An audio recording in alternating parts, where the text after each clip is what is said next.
le Japon ancien, le katana, sabre des samouraïs, n'était pas simplement une arme.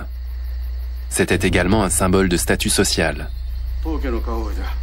Un seigneur pouvait intégrer à la puissante caste des guerriers un soldat qui l'avait bien servi. C'est à cette occasion qu'il lui remettait le katana. En tant que samouraï, il se devait alors de défendre en toute heure et contre tous les ennemis l'honneur et la quiétude de son maître, au risque d'y perdre la vie.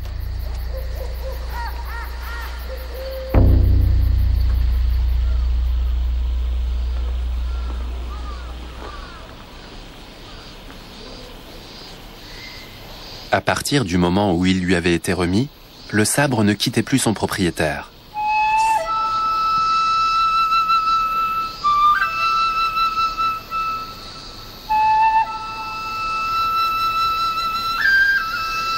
Il incarnait aux yeux du samouraï un pouvoir presque spirituel, qui était censé le protéger des attaques et des épreuves jusqu'à la fin de ses jours.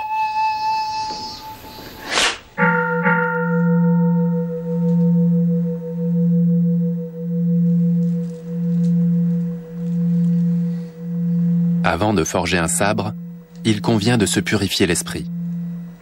C'est pourquoi Sadatoshi Gasan commence sa journée en faisant une prière.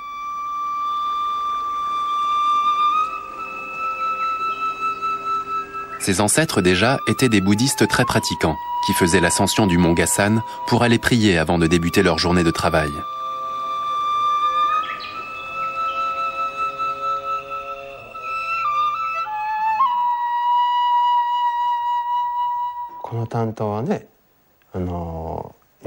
Ce sabre court a été forgé par mes ancêtres il y a 500 ans. On reconnaît sur la lame un motif qui est la marque de fabrique de notre famille. Cette technique est parvenue jusqu'à moi et j'estime que c'est mon devoir de la transmettre à mon fils afin qu'elle ne disparaisse pas.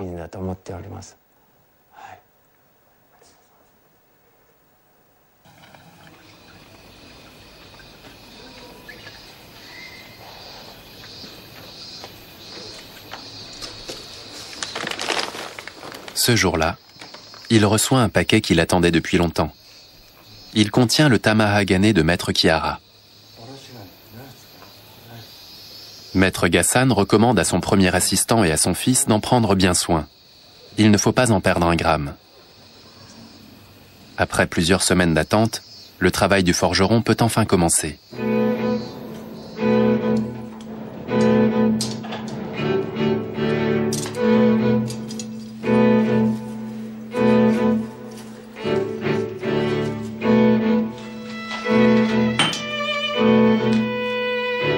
Il s'agit tout d'abord de chauffer le tamahagane, puis de le marteler pour le débiter en petits morceaux.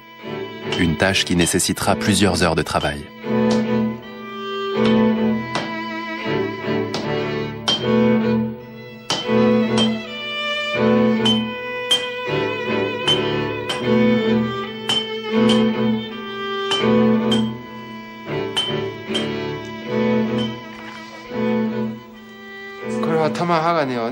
On brise ces morceaux d'acier tamahagane en petits morceaux. On les regarde sur la tranche et on les trie en fonction de leur teneur en carbone. On réunit alors le tout en un bloc qu'on chauffe sur un feu de charbon de bois.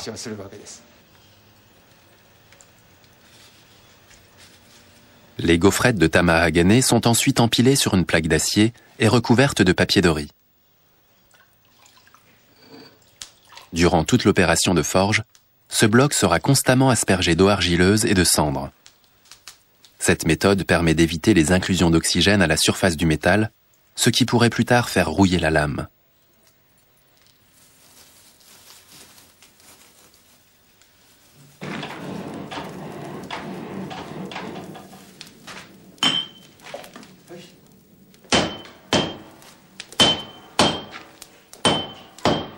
Le martelage régulier a pour effet de répartir de façon homogène le carbone dans l'acier, tout en chassant les bulles d'air et les impuretés.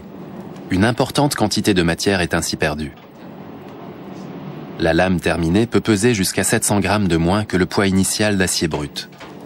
ils ont été éliminés à coups de marteau.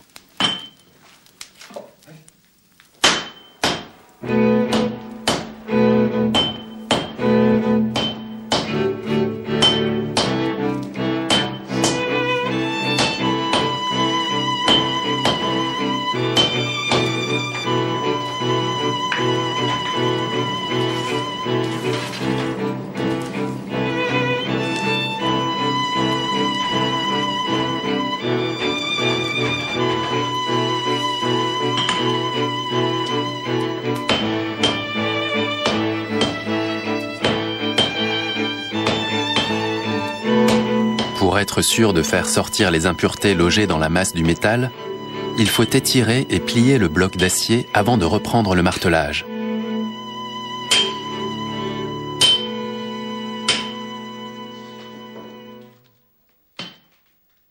Cette opération longue mais indispensable doit être reproduite une bonne quinzaine de fois et peut durer une bonne semaine. Chaque pliage multiplie le nombre des couches de métal et le bloc atteint au final entre 1000 et 33 000 couches, chacune ne dépassant pas 1 millième de millimètre d'épaisseur. Ce feuilletage sera visible dans les dessins qui apparaîtront à la surface de la lame après polissage, formant en quelque sorte la signature du forgeron. Mais le sabre des samouraïs n'est pas seulement réputé pour être un bel objet. Son tranchant en fait une arme redoutable. Dans les mains d'un maître de sabre, le katana peut trancher d'un coup les cibles les plus tendres, mais aussi les plus dures. Pour obtenir une lame tranchante, il faut un acier très dur. L'ennui, c'est que ce métal se brise facilement.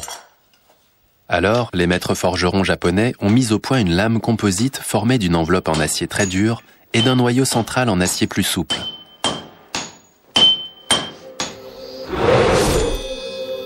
La souplesse du bambou, mais le fil d'une lame de rasoir.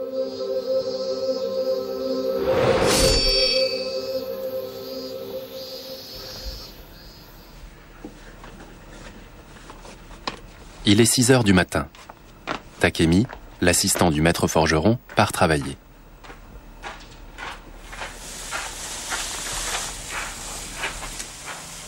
Ils sont 4 jeunes gens à vivre et travailler sur la propriété de Maître Gassan. Depuis qu'il est enfant, Takemi a décidé de devenir forgeron. Après 6 années d'apprentissage, il est devenu premier assistant. Il est la seule personne tolérée aux côtés du maître durant la mise en forme de la lame. Un travail harassant qui exige beaucoup de pratique. C'est le maître lui-même qui achève d'étirer le bloc d'acier.